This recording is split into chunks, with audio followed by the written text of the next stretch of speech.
नमस्कार, सुस्वागतम. कसे आहात तुम्ही सगळे? दुपारचे वाजले 3:30 आणि आज आम्ही आलोय गोवा, तुरळ, आपलं गाव, कोकण सगळं फिरून आज रात्री आलो. काल मस्त रेस्ट केला आणि जे 4-5 दिवस होते ना आयुष्यात ते सगळ्यात सुंदर दिवस होते आणि जो एक्सपिरियन्स केला ना सगळ्या गोष्टींचा खूपच मस्त होता. तर आता सगळी पॅकिंग वगैरे अनपॅक करायचं बाकी आहे आणि गावावरून आपण आणलेले आंबे मम्मीने व्यवस्थित लावून ठेवलेत. म्हणजे ते कसं दमट होतात, जर पॅक असेल ना तर ते ओपन ठेवायला लागतात. तर रात्री फक्त ओपन केले आणि आता मस्तपैकी मम्मीने लावून ठेवलेत. दीदीचा पण व्हिडिओ कॉल आला होता, दीदीने पण सगळे मस्त लाईनीत लावून ठेवलेत. मी तुम्हाला दाखवते. हे बघा, अशा प्रकारे एकदम मस्त लावून ठेवलेत.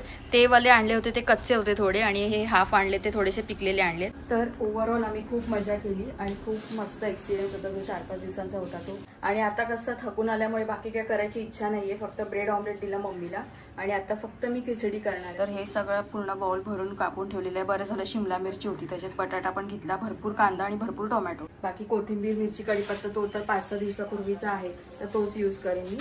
तर असं सगळं आहे आणि तुम्ही ब्लॉग ते बघितलेच असतील. थोडेसे लेट येतील ब्लॉग ते, म्हणजे थोडेसे लेट आहेत कारण गावी थोडंसं नेटवर्क वगैरे प्रॉब्लेम. तरी पण मी गावावरून मला वाटते तिकडून 2 ब्लॉग पोस्ट केले आणि बाकी सगळे आता मुंबईला येऊन आज तारीख आहे. म्हणजे तुम्हाला मी एक सांगते की आपण कसं आपलं सुरू आहे सगळ्या गोष्टी. आज 21 तारीख आहे ना?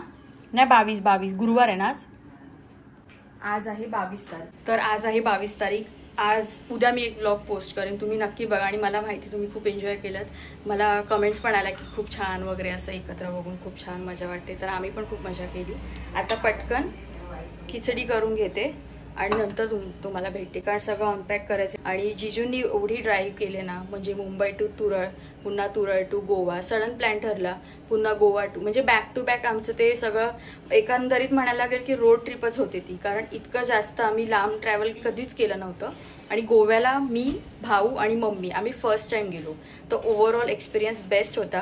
तिकडचे हॉटेल्स किंवा तिकडचं फूड, सी फूड पण आम्ही खूप एन्जॉय केलं जास्त. आणि तो बागा बीच, बाकी ते सगळ्या गोष्टी, आपलं ते चर्च, अजून सगळ्या गोष्टी खूप एन्जॉय केल्या. बट गोव्याचा आपला 3रा दिवस होता, त्या दिवशी थोडंसं पावसामुळे गडबड झाली. म्हणजे ते कधी होतं ना आपण जसं प्लॅन करतो तशा गोष्टी होत नाहीत, तिकडे थोडीशी गडबड झाली. हां, नाही तर मग आम्हाला बीचवरती मस्त एन्जॉय करायला भेटलं असतं. आणि मेन प्रॉब्लेम हा की आम्ही काहीच कपडे वगैरे काहीच असं जास्त घेऊन गेलो नव्हतं, फक्त 2-3 दिवसाचे घेऊन गेलो होतो. बट त्यातल्या तेच आम्ही ते रिपीट पण करत होतो. बाहेरून घ्यायचा विचार केला कपडे, पण कसं होतं बीचवर जायलाच आता आपल्याला मौका नाही मिलेगा तो हम क्या ही करेंगे, कारण पावसाचं इतकं जबरदस्त हे होतं. आणि नंतर माहीत पडलं की मुंबईला सुद्धा आता जस्ट 2 दिवस आधी पाऊस पडला. तर मग एक गोष्ट आहे की मम्मीने गोव्यावरून थोडीशी शॉपिंग, म्हणजे फक्त एक टॉप घेतलंय. हा, हे टॉप घेतलंय, हे बॅक साईडने आहे असं कम्प्लीट. खूप छान वाटतंय, म्हणजे हे लेगिन्सवर किंवा असं पॅन्टवर मम्मीने घातलं ना खूप छान वाटेल, मस्त. तिकडे ऍक्च्युली हे वॉश केलं होतं, नाही तर मम्मीने घातलं असतं, कारण कोणतेही कपडे वगैरे आणले की लगेच वॉश करून मग आपण घालायचे. आमच्या तुरळ गावामध्ये एक फरसाण, म्हणजे अरविंद मामा आहे तर त्यांच्या दुकानामध्ये फरसाण मिळतं, तर ते पण एक खूप बेस्ट लागतं. म्हणजे भाऊला आम्हाला वाटलं होतं हा काही ना काहीतरी गडबड करणार आहे. आम्हाला वाटलं आम्ही पाव किलो घेऊ, अर्धा किलो घेऊ, पण भाईचा तो पुरा बंडल ही घ्या. हे बघा, हे एवढं मोठं पॅकेट, थोडंसं तर डिवाइड केलंय म्हणजे आता थोडं हाताखाली आपल्याला लागेल त्यासाठी. पण हे एवढं मोठं पॅकेट, हे फरसाण 3 भागांमध्ये असं डिवाइड असतं आणि ते मिक्स करून इतकं भारी लागतं ना. ह्याची हे काय ब्रँच पण आहे ना, कुठे आहे ती? माणगाव साईडला गणेश फरसाण म्हणून त्याची ब्रांच पण आहे. इतर पण असते. हा, पण आपल्याला आपण जेव्हा तुरळला जातो तेव्हा हे फरसाण आपण नेहमी कॅरी करतो, कारण कोऱ्या चहासोबत किंवा मग दुधाच्या चहासोबत बेस्ट लागतं. आणि हे बघा, हे असं वेगळं काढून ठेवलं थोडंसं. आता तेच केलं आम्ही, दूध नव्हतं घरी तर त्याच्यामुळे फरसाण आणि कोरा चहाचा नाश्ता केला. आता पटकन याची खिचडी बनवून घेते, भूक खूप लागलेली आहे. आणि आंबे तर आहेच, म्हणजे आता प्रत्येक दिवशी काही ना काही जेवण झालं की पटकन आंबा कापून खायचा. चला पटापट जेवण बनवून घेऊया, पुन्हा तुमच्याशी बोलू. चला, गरमागरम खिचडी झालेली आहे आणि कुकरमध्ये खिचडी मस्त होते. आता फक्त वरून तूप ऍड करायचं. इकडे कोशिंबीर पण केले, कांदा टोमॅटो आणि कोथिंबीर टाकून बस. आणि इतक्या दिवसांनी घरातलं जेवण जेवतोय ना तर ते खूप बरं वाटतंय जेवायला सगळे. बरं, स्टील अवतार आहे आणि संध्याकाळचे नाही रात्रीचे 11:15 झालेत आणि मी आता पुन्हा व्लॉगला सुरुवात केली, कारण मधल्यामध्ये मी व्लॉग पण पोस्ट केला आहे, तर तुम्ही नक्की बघा. आणि आता इकडे आंबे आल्यामुळे कसं आंब्यांचा कार्यक्रम होणारच आहे एव्हरी डे, म्हणजे जेवणानंतर होणारच आहे. तर आणि आंबे पण पिकलेत ॲक्च्युली, हे पटापट संपवावे पण लागतील, असे ठेवले तर हे होतील. आणि आंबे आम्ही फुकट नाही आणले, तर मामाला पैसे देऊन आणलेले आहे. कारण आम्हाला अशी सवय नाही आहे की आपण असंच म्हणजे कोणाकडून काय घेऊन यावं. जरी मामा जरी असला तरी पण, मामा जरी आमचा असला तरी पण आमचं कर्तव्य आम्ही चुकवत नाही. आणि आम्ही कधीच कोणत्या गोष्टी अशा फ्रीमध्ये घेत नाही, आम्हाला त्या आवडत सुद्धा नाहीत. तर सगळ्या आंब्यांचे या पैसे दिलेले आहेत. या कशा गोष्टी बॅकग्राऊंडला ज्या असतात ना, त्या तुम्हाला माहीत नसतात. तर कधी कधी लोक कमेंट करतात की असं का तसं का. तुम्हाला माहीत नसेल तर तुम्ही प्रश्न विचारा, कारण ते जास्त योग्य राहील. तुम्ही डायरेक्ट कमेंट पास करून मोकळे होता तर ते तुम्हालाच शोभत नाही. मेन म्हणजे त्याच्यात आमचं काही नुकसान नाहीये, तुमचं नुकसान आहे. तेच मी सांगत होती की आता आंबे कापले आहेत, कारण आता जेवण करण्याची कोणाचीच ताकद नाहीये. दिवसभर आमचं सगळं, भाऊ पण तिकडे एकीकडे व्लॉग पोस्ट करतोय. तर मंदारचे पण व्लॉग बघा, त्याच्यामध्ये तुम्हाला वेगळं कॉन्टेंट बघायला मिळेल. माझे पण व्लॉग बघा, त्याच्यामध्ये तुम्हाला वेगळं कॉन्टेंट बघायला मिळेल. वेगवेगळं आहे सगळ्या गोष्टी. आणि पुढे पण अजून भरपूर व्लॉग पेंडिंग आहेत, तर ते सुद्धा तुम्ही बघायला विसरू नका. ते आल्यापासून ते एडिटचंच काम सुरू आहे आता खूप. आणि फोनचं स्टोरेजचं ते विषय वेगळाच आहे, पण ठीक आहे. सो इकडे हापूस आंबे मस्त पैकी एकदम ओरिजिनल हापूस आंबे भारी आहेत ना आंबे. मी आंब्यांचा दिवाण आहे. एक नंबर आंबे म्हणजे मी जेव्हा जातो ना, प्रत्येक ठिकाणी असं एक वर्ष आड करूनच येतं. आपल्या इकडे तरी असंच आहे, बाकीचं माहित नाही मला. पण आपल्या इथे जे आहेत ना, माझे गावी तुरळला, मम्मीच्या गावी, मामाच्या गावी, तर तिथे एक वर्ष आड करून आंबे येतात. पण जेव्हा मी जातो ना, तेव्हा मी एक काउंट घेऊन जातो की मला एवढे तर एवढेच पाहिजे. त्यातला 100चा 99 पण नाही झाला पाहिजे. भले ते नुकसान होऊन जाऊ दे, पण 100 आलेच पाहिजेत घरात. आणि असं नाही नुकसान वगैरे काय नाही, ते खातो आपण. हापूस आंबे आहेत एकदम ऑथेंटिक, काही इंजेक्शन नाही मारले ना पावडर मारले, किंवा आपण जे पेंड्यामध्ये ठेवून जे हे करतो ना, तसे पण नाही पिकले, ते आपोआप पिकले. आणि हापूस आंब्यामुळे रक्त पण वाढतं, तर जरा रक्त वाढवायचंच काम चालू आहे दोघांचं. तब्येती चांगल्या राहतात. आणि इकडे बघा सगळे चांगले असे आंबे. आता मगाशी थोडेसे विस्कटलेले लावलेले मम्मी, पण आता पण एकदम व्यवस्थित असे लावून ठेवले. आणि त्याच्या देठाची जी बाजू आहे ना, ती नेहमी वर ठेवायची. आणि एखादा आपल्याला वाटलं थोडासा दबलाय किंवा थोडासा खराब झालाय, तर तो पटकन साईडला काढायचा, कारण त्याच्यामुळे बाकीच्या आंब्यांना नुकसान नको व्हायला. नेक्स्ट जे सेम ब्लॉग. ही लस्सी माहितीये का कुठून आणली? गावावरून आणली आपण, तुऱ्यावरून. त्याच्यात एक्सपायरी डेट बघितली आणि भाऊला प्यायला दिली. म्हणजे त्याची लस्सीची टेस्ट काय एकच नंबर आहे ना, एकदम सही आहे.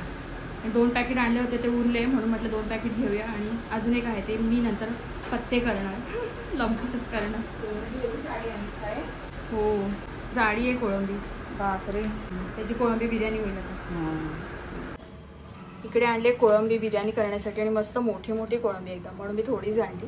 बघा एकदम जाड. आणि इकडे मम्मीने बांगड्यांचा रस्सा करणार, त्यासाठी मम्मी सगळे बांगडे कट करते. तर 2 बांगड्यांचा रस्सा मम्मीच्या पद्धतीने मम्मी खूप मस्त ताजे बांगडे एकदम रस्सा बनवणार आहे आता ह्याचा. मिरच्या, कोथिंबीर, गावचा आंबाट वगैरे टाकून मस्त होईल आणि त्याच्यावर मस्त लागेल खायला. हो, आणि भाऊला आहे ना माझ्या हातचा नाही रस्सा आवडत, मम्मीच्या हातचाच आवडतो. म्हणून तर मलाच सांगतो, किती काय असू दे बांगड्यांचा रस्सा तर मम्मीच करणार. त्याच्या टोपाला बिर्याणी करणार. तळायचे बाहेर. अच्छा, फ्राय करणार आहे. तव्यात टाकायचे, मग नंतर जरा मीठ मसाला लावशील काय ह्याला? ठीक आहे, चालेल. मी धुवून ठेवते, वाटलेच पाहिजे तर. काय जास्त बनव. आता 2 बांगड्याचं जेवढं होणार तेवढंच बनणार ना. मला जास्त पाहिजे भातावर. हा, मग ते मसाला जास्त टाकला की ते मग वाढतं, आंबाट वगैरे असं, मिरची वगैरे. सगळ्यांचे चेहरे उतरलेत, गावी जाऊन आलोय तर थोडं अजून रिलॅक्स व्हायला 1-2 दिवस लागतील. हा, सुगंध आला.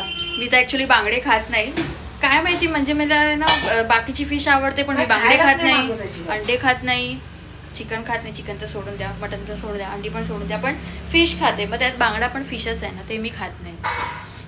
I don't know. बघा बांगड्यांचा रस्सा मस्तपैकी केला. ह्याच्यामध्ये फक्त कोथिंबीर, मिरची, परत कोकम, लिंबू पण होतं. आंबाट गावचं टाकलं. अरे वा, हा, गावचा आंबाट पण आहे आपल्याकडे. ते कोथिंबीर वगैरे. तर हे फक्त मला साफ करायचं कोळंबी, त्याची बिर्याणी करू आपण. पण हे जे आहे ना, म्हणजे याच्यामध्ये नाही कोणता गरम मसाला, काय नाही, कोणतं वाटण नाही, तरी पण हा बेस्ट लागतो. आणि हे बघा, हे आंबाट आईने दिलेलं, म्हणजे कैऱ्या असतात त्याचं, ते सुकवतात आणि मीठ बीठ लावून ती प्रोसेस आहे. तर ते हे आंबाट आहे. आणि हे 1-2 जरी टाकले ना आपल्या मच्छीमध्ये तर एकदम भारी लागतं. प्रॉन्स बिर्याणी बनवायला आपण सुरुवात करतोय. तर कुकरमध्ये, तर मोठा टोप दुसरा नाहीये, आहेत दुसरे पण ते साईडला ठेवलेले आहेत. तर त्याच्यामध्ये मी कुकरमध्ये स्वच्छ धुवून तांदूळ घेतलेले बारीक, जे आपण नॉर्मल खातो तेच घेतलेले आहेत. त्याच्यामध्ये तेल टाकलेलं आहे 2 चमचे, 2 तेजपत्ता टाकलेले आहेत आणि छोटीशी दालचिनी टाकली आहे आणि मीठ टाकलं. बाकी काळी मिरी, लवंग काहीच नाहीये. बिर्याणी मसाला पावडर वगैरे ना, त्याच्यामध्ये ते काळी मिरी वगैरे थोडेफार असतात, म्हणजे 1-2 दाणे वगैरे, तर तेच आपण त्याच्यामध्ये ऍड करूया. आता तरी सध्या नाहीये, सो ते नसताना सुद्धा आपली टेस्टी बिर्याणी आपण करणार आहोत. मी तुम्हाला संपूर्ण रेसिपी दाखवते, तुम्ही तशीच बिर्याणी ट्राय करा, खूप भारी लागेल. तर इकडे हे शिजून होऊ देत आणि पाणी थोडं कमीच टाकायचं, म्हणजे कसं आपल्याला असा फडफडीत भात हवा आहे आणि त्याच्यानंतर जास्त चिकट नको आहे, तर त्यासाठी. आणि हे शिजून झालं की मग आपण परातीमध्ये काढून घेऊया. प्रॉन्स स्वच्छ धुवून घेतले, त्याच्यामध्ये थोडंसं मीठ ॲड करूया आणि थोडं लिंबू ॲड करूया आपण आणि थोडीशी हळद.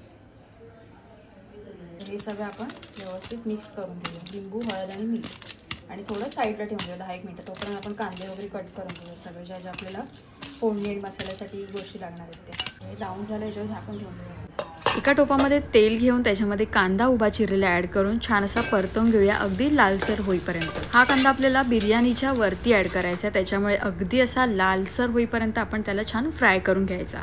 सेम तेलामध्ये घेऊया आपण उभ्या चिरलेल्या मिरच्या, सोबतच ॲड करूया बारीक चिरलेला कांदा आणि छान परतवून घेऊया. उभे चिरलेले बटाट्याचे मोठे तुकडे आपण याच्यामध्ये ॲड करूया. बटाट्याचे काप ऑप्शनल आहेत, तुम्हाला आवडत असेल तर ॲड करू शकतात, नाहीत केले तरी चालेल, पण त्याच्याने थोडीशी टेस्ट वेगळी येते म्हणून मी ॲड केलं. सोबतच मीठ ॲड करूया, कारण कांदा टोमॅटो शिजायला थोडा वेळ लागतो, म्हणून अगोदर मीठ ॲड केलं तर या गोष्टी लवकर शिजतात.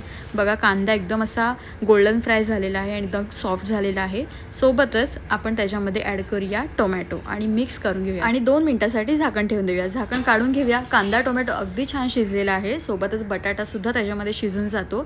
आणि ही ग्रेव्ही अशा प्रकारे होणं खूप जास्त गरजेचं आहे, जेव्हा कांदा आणि टोमॅटो शिजतो तेव्हाच ग्रेव्ही छान होते. वरून ॲड केली कोथिंबीर आणि मिक्स करून घेऊया, कारण कोथिंबीरने सुगंध आणि टेस्ट खूप छान येते. आता वेळ आहे ती सगळ्या मसाल्यांना ॲड करायची. धणे पावडर घेऊया, जिरे पावडर, गरम मसाला पावडर, मच्छी मसाला म्हणजे फिश करी मसाला, लाल तिखट, परत हळद घेतलेली आहे आणि सगळे मसाले छान ग्रेव्हीमध्ये मिक्स करून घेऊया. सगळे मसाले कोळंबी आणि कांदा टोमॅटोला छान मिक्स झाले पाहिजेत. त्याच्यानंतर आपण 1-2 मिनिटासाठी झाकण ठेवून देऊयात. झाकण ओपन करून बघतोय तर हे साईडला ऑइल सुटलंय ना, तसं थोडंसं सुटलं की समजायचं की आता वेळ आहे ती पुढची प्रोसेस करण्याची. पुन्हा एकदा मिक्स करून घेऊयात आणि गॅसचा फ्लेम एकदम लो ठेवायचा आहे, जेणेकरून करपायला नको. आता आपण याच्यामध्ये पाणी ॲड करूया आणि मस्तपैकी कोळंबीला शिजवून देऊया. कोळंबी थोडीशी मोठी आहे, थोडासा शिजायला वेळ लागेल, लहान असेल तर पटकन शिजून जाईल. याला व्यवस्थित सॉते करूया. गॅसचा फ्लेम एकदम बारीक ठेवून याला थोडीशी उकळी येऊन द्यायची वाट बघूया. पुन्हा एकदा मिक्स करून घेऊयात आणि त्याच्यानंतर टाकूयात चवीनुसार मीठ. मीठ टाकल्यानंतर पुन्हा एकदा मिक्स करून घेऊया. पुन्हा एकदा वरून ॲड करूया कोथिंबीर आणि अर्धा ते 1 मिनिटासाठी झाकण ठेवून देऊयात. झाकण काढल्यानंतर जे दिसतंय ना उकळी आलेली, आहा, म्हणजे तर्री सुटली पूर्ण कोळंबीला. कोळंबी पण आता छान शिजलेली आहे. त्याच्यानंतर आपल्याला आता करायची पुढची प्रोसेस, म्हणजेच काय, भात ॲड करायचं. ग्रेव्ही आपल्याला जास्त अशी ड्राय करायची नाहीये, थोडंफार पाणी असलंच पाहिजे ग्रेव्हीमध्ये. त्याच्यानंतर आपण संपूर्ण राईस त्याच्यामध्ये ॲड करूया वरचेवर हलक्या हाताने. आता ॲड करूया डार्क ब्राऊन केलेला कांदा गार्निशिंगसाठी आणि खूपच मस्त वाटते. मी नेहमी कोळंबी बिर्याणी करते तेव्हा सगळ्या गोष्टी नीट मिक्स करून घेते, पण यावेळेला ग्रेव्ही खाली, वरती व्हाईट भात आणि त्याच्यानंतर या सगळ्या गोष्टी. वरून ॲड करूया कोथिंबीर आणि साजूक तूप ॲड करूया, जेणेकरून मस्त सुगंध येईल. आणि मध्ये मध्ये असे चमच्याचे थोडे थोडे होल करते, म्हणजे त्याच्या आतमध्ये सुद्धा सगळ्या गोष्टी मुरतील. फायनली बिर्याणी झालेली आहे, प्रॉन्स बिर्याणी. आज थोडी वेगळी केली, म्हणजे कसं लेअरवाली केली, नेहमी मिक्स करून करते ना.